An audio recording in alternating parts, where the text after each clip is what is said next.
شغلها وصلت اهو. انت مسؤول.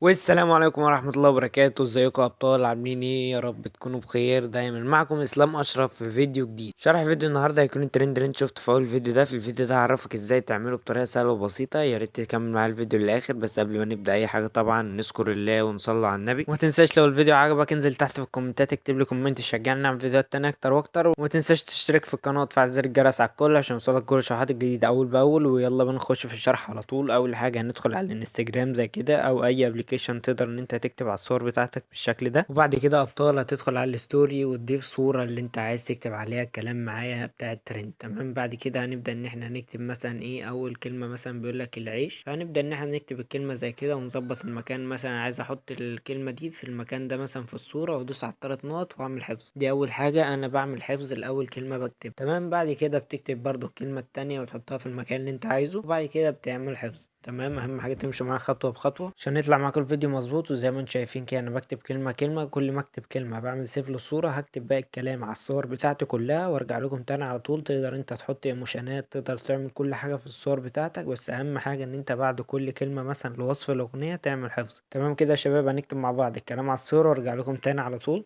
واستنوا فيديو جديد بكره الساعه 7 هيكون شرح خط الايفون بطريقه سهله وبسيطه. ويلا مشاهده ممتعه.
وبس كده يا ابطال خلصت الكتابة على الصور بتاعتي. هنبدأ ان احنا نفتح برنامج كاب كات ونضيف الصور بتاعتنا بالترتيب. اهم حاجة ان احنا نضيف الصور بتاعتنا بالترتيب. واول ما نضيف الصور زي كده يظهر معانا البرنامج بالشكل ده. والخطوة اللي بعد كده يا شباب هندوس على كلمة اسمها اد اوديو اللي هي اللي تحت الصور دي. والخطوة اللي بعد كده يا ابطال هنبدأ ان احنا نضيف الصوت بتاع الفيديو. هندوس على كلمة اسمها اد اوديو اللي هي اللي تحت الصور دي ونبدأ ان احنا نخش على الفولدر ده ونضيف منه الصوت. والصوت بتاع الفيديو ده يا ابطال هتلاقيني سايبه لكم في جروب التليجرام اللينك اللي في الوصف. تمام اهو سايبه لكم في اول تعليق. تبدأ انت تخش على الجروب وتحمل الفيديو وتاخد منه الصوت بالشكل ده وتمشي معاه خطوة بخطوة بعد كده. واول ما بنضيف الصوت بالشكل ده بنبدا ان احنا نظبط الثواني بتاعه الصور بتاعتنا. بنسمع كلمه كلمه ونبدا ان احنا نظبطها معانا. واهم حاجه ان انت تمشي معايا خطوه بخطوه في الحته اللي جايه دي بالذات عشان تبدا ان انت تعرف ازاي تقص الصور بتاعتك بالشكل ده. فهتبدا ان انت تسمع حته حته معايا في الاغنيه ونبدا ان احنا نقص الصور. هقص الصور مع بعض وارجع لكم تاني على طول.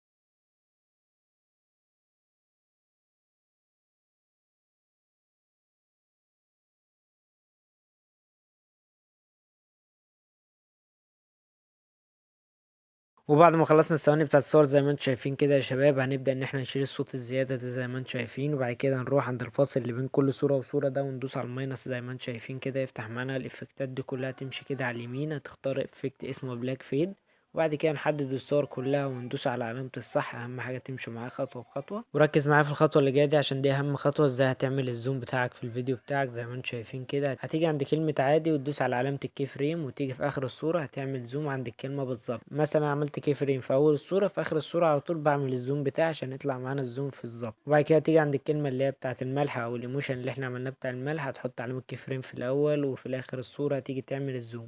وبعد كده تيجي عند كلمة اسمها طفح، هتدوس برضه علامة كي فريم وتعمل زوم. اهم حاجة تمشي معاها خطوة بخطوة. ولو وصلت لحد هنا متنساش تصلي على النبي تحت في الكومنتات وتعمل لايك للفيديو، وهتروح عند كلمة جرح وبعد كده تحط علامة كيفرين في الأول، وتيجي عند في الآخر الصورة برضه هتعمل زوم بالشكل ده، وهتمشي كده على اليمين عند آخر صورة بالظبط، هتدوس على الصورة زي كده وهتدوس على علامة كيفرين في أول الصورة، وتيجي في آخر الصورة هتعمل الزوم بالشكل ده زي ما احنا عملنا في الصور اللي قبل كده، وهترجع عند أول صورة زي ما انتم شايفين كده يا شباب. أهم حاجة طبعا الخطوة دي طبعا عشان دي الأنيميشن بتاعك في الصور بتاعك. هندوس على أول صورة ونختار أنيميشن، بعدين ندوس على كومبو. كل دي بقى افكتات وفلاتر تقدر نستخدمها في الصور بتاعتك. لو حابب تشوف اللي انت عايز تختاره، شوف اللي تلاقيه مناسب على الصور بتاعتك واستخدمه. انا مثلا استخدمت الافكتات دي كلها، تقدر تستخدم زي او اللي انت عايزه. شوف المناسب معاك واعمله، وانا هخلصهم وارجع لكم تاني على طول.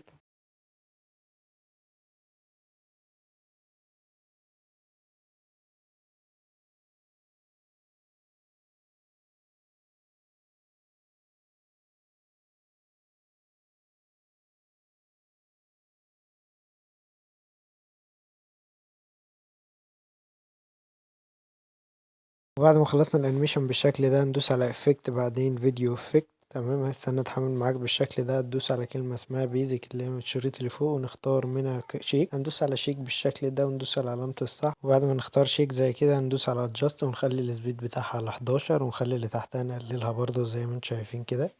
وبعد كده نحددها في الصور بتاعتنا كلها زي ما انتم شايفين كده يا شباب. وهنشوف الفيديو سريعا زي كده، في اي حاجة عايزين نعدلها نعدلها، مفيش اي حاجة نسيب الفيديو على طول.